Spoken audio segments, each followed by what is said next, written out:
নমস্কার বন্ধুরা, কেমন আছেন সবাই? মাই স্টোরি মাই ব্লগ চ্যানেলের আরেকটি নতুন ভিডিওতে আপনাদের সবাইকে স্বাগত।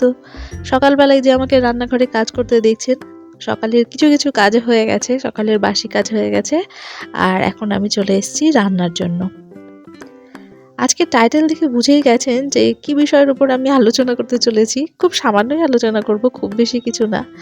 আসলে চারপাশে যখন দেখি যে সরল সাধারণ মানুষগুলো যাদের নিজের জীবনে ছোট ছোট ছোট ছোট খুশিগুলো নিয়ে আনন্দ নিয়ে জীবন কাটায়, তাদের লাইফেই যত রকমের জটিলতা, তারপরে বিভিন্ন রকমের মানসিক দুশ্চিন্তাও বলুন, তবে একদিক থেকে মানসিক দুশ্চিন্তা হলেও একদিক থেকে সুখেই থাকে, নিজের মতন করে নিজেরা লাইফ লিড করে, যার জন্য সুখে শান্তিতে আনন্দেই কাটাতে পারে।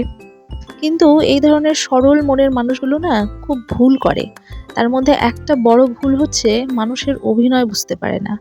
যারা ধূর্ত টাইপের, শুধু চালাক বলবো না, চালাক হওয়াটা খারাপ না, ভালো, কিন্তু খুব ধূর্ত জটিল মনের মানুষ ঠকানো যাদের অভ্যাস, তাদের খপ্পরে পড়ে এই সরল সাধারণ মানুষগুলো নিজেই ঠকে যায়। আর এই মুখোশধারী মানুষগুলোকে তারা চিনতে পারে না। এটাই হচ্ছে বড় সমস্যা। সরল মানুষগুলো না নিজেরা যেরকম ভালো, সবাইকেই ভালো মনে করে। তো বর্তমান যুগে এই ভালোর কোনো দাম কেউ দিতে জানে না। আর যখন মানুষ এই ধরনের ঠকে ঠকে শেখে না, দেখে যে বিশ্বাস করে বিশ্বাসের ফল পাওয়া যায় না, তখন নিজেরাও ওই ধীরে ধীরে ওই সরলতা থেকে সরে আসে। তাদের তখন ওই মনে হয় যে নিজেকে একটু পাল্টে ফেলে, নিজেকে একটু জটিল হয়ে যায়, বা পরিস্থিতি সমাজের মুখোশধারী মানুষদের সঙ্গে মেলামেশা করে দেখে যে কোনো লাভ নেই, ওই জন্য নিজেকেই হয়তো চেঞ্জ করে ফেলে। ওই জন্য সরল মানুষগুলো আজকাল বর্তমান দিনে হারিয়ে যাচ্ছে, কেমন যেন তাদের মধ্যেও একটু একটু জটিলতা দেখা যাচ্ছে। তবে তাদের এই জটিলতাগুলো ওই কূটনৈতিক জটিলতা না, খুব সূক্ষ্ম টাইপের। তবে মনের দিক থেকে এই মানুষগুলো চিরকালই ভালো থাকে। আর আমাদের সমস্যা হচ্ছে আমরা ভালো কিছু থেকে শিখতে পারি না। যারা খারাপ না, তারা ওই ভালো কিছু থেকে শেখার মতন তাদের প্রবণতা থাকে না। উল্টে তারা ওই ভালো জিনিসকে নিজেদের দলের মধ্যে টেনে নিতে চায়। কারণ আমরা ভালোটাকে স্বীকারই করতে চাই না যে ভালো, বা এর মধ্যে বিশেষ গুণ আছে, তার কাছ থেকে আমার কিছু শেখা দরকার। এই ধরনের ক্যাপাসিটি আমাদের মধ্যে নেই। ভালোকে ভালো বলার মতন যোগ্যতা সবার থাকে না। তো এই হচ্ছে আমাদের বর্তমানের সামাজিক পরিস্থিতি। আর আমার রান্নাঘরের পরিস্থিতিও এদিকে দেখছেন যে একটা পাঁচমিশালি সবজি করছি, আর এখন আমি যাচ্ছি এবার ছাদে। সর্দি কাশিটা মনে হয় আমাদের পুরো শীতটাই থেকে যাবে। আমার আর আমার মেয়ে সর্দি কাশি সারছেই না। একদিন মনে হয় একটু কমছে, তো পরের দিন আবার জোরে জোরে হাঁচছি। তো ছাদে এলাম লেবু নেওয়ার জন্য। কি রোদ! আপনাদের লেবু গাছে লেবু দেখিয়ে দিই, এত লেবু ধরেছে। গাছ ভালো না, কিন্তু লেবু ধরেছে সেই। এই দেখুন, আমার লেবু গাছে লেবুর পাতা এখন কম, আর গাছ ভর্তি লেবু ধরে আছে। আর এখন এই শীতের সময় না লেবুটা ঠিক খাওয়াও হয় না, ওই জন্য তোলাও হচ্ছে না। দেখতে পাচ্ছেন তো কত লেবু ধরেছে, মানে প্রদর্শনীতে দেওয়ার মতন হয় না, যে কিছু কিছু গাছের প্রদর্শনী হয়, পুষ্প প্রদর্শনী মেলাতে। তো আমার মনে হয় এখানে দিলে মনে হয় আমি এখন অন্তত থার্ড প্রাইজ পাবো। যেহেতু গাছ ভালো না, গাছের পাতা নেই, অথচ লেবু বেশ ভালোই ধরে আছে, আর নতুন নতুন আবার ফুলও আসছে। মানে এই লেবুটা সারা বছর ধরে। তো আমি দুটো লেবু নিয়ে নিলাম, কারণ আমি ওদিকে ডাল বসিয়ে এসেছি, আর ডালের সঙ্গে একটু লেবু না হলে চলে না। এখন শীতের দিন অন্য কিছুতে লেবু খাওয়া হয় না, কিন্তু ডালে লাগবেই। আর এই যে ইউফোরবিয়া মিলিও বেশ ভালো ফুটছে, এই সময় তো বেশ ভালো লাগে, একদম লাল হয়ে থাকে রোদে। এই যে এদিকে ডাল বসিয়ে এসেছি, তো আমার হাজব্যান্ড আবার ডালটা ফোড়ন দিয়েছে, আর ফোড়নে এই যে 5 ফোড়ন বেশি দিয়ে দিয়েছে, এখন আবার তুলে তুলে ফেলছে। আর এখানে আমি একটু চচ্চড়ি বসিয়েছিলাম, ছোট মাছের চচ্চড়ি আর শাক ভাজা। আজকে অনেকগুলো আইটেম হয়ে গেল, কিন্তু 4টে আইটেম। এখন আমার ব্লগিং কম আর আড্ডাবাজি বেশি হচ্ছে। আড্ডাবাজি বলতে এই যে ছাদে এসে বসে পড়েছি রোদ্রে, আর এই দেখুন সৃষ্টি কি করছে। আলপনা দিচ্ছি। ও রং এনে, ওই যে রং এনে, রং দিয়ে তুই করছিস পাপা। তুই ইয়ে কর, খড়ি মাটি আছে, খড়ি মাটি গুলিয়ে দিচ্ছি তোকে। উঠে যাবে তো। তুই রং নষ্ট করছিস কেন?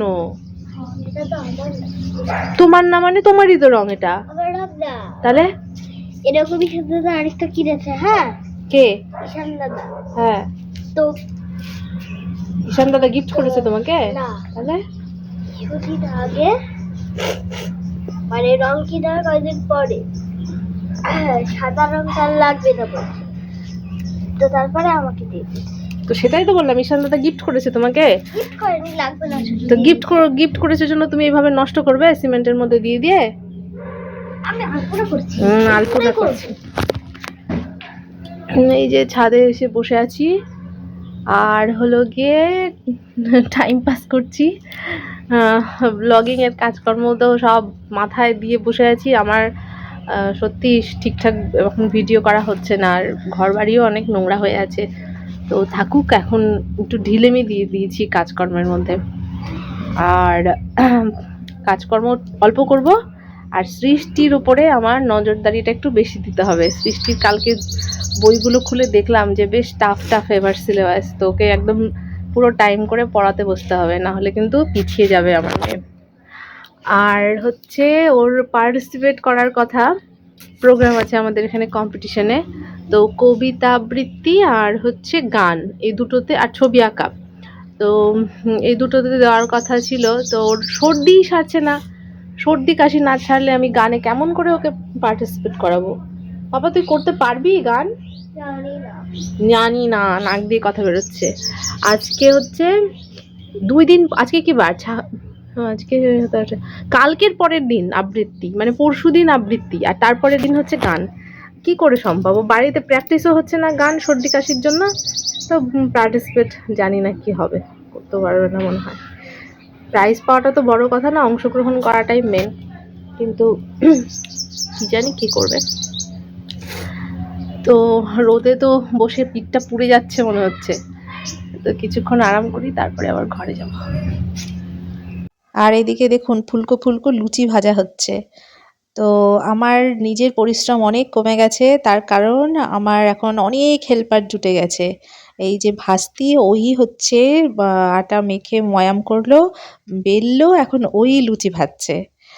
আর আমি এদিকে মাংস আরেকটা কড়াইতে বসিয়েছি। তো আজকে আমাদের বিকেলের দিকে টিফিন হবে লুচি আর মাংস। আর এই দেখুন আরেকজন চলে এসছে আমার হেল্পার, ছোট্ট ছোট্ট ফুচকার মতন সাইজের লুচি বেলছে ওই, এই দেখুন।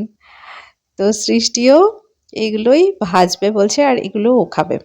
তো আমার তো কাজ নেই এখন, এরকম যদি আমি পার্মানেন্ট হেল্পার পেয়ে যাই তাহলে আমার তো ছুটি খুবই আরাম।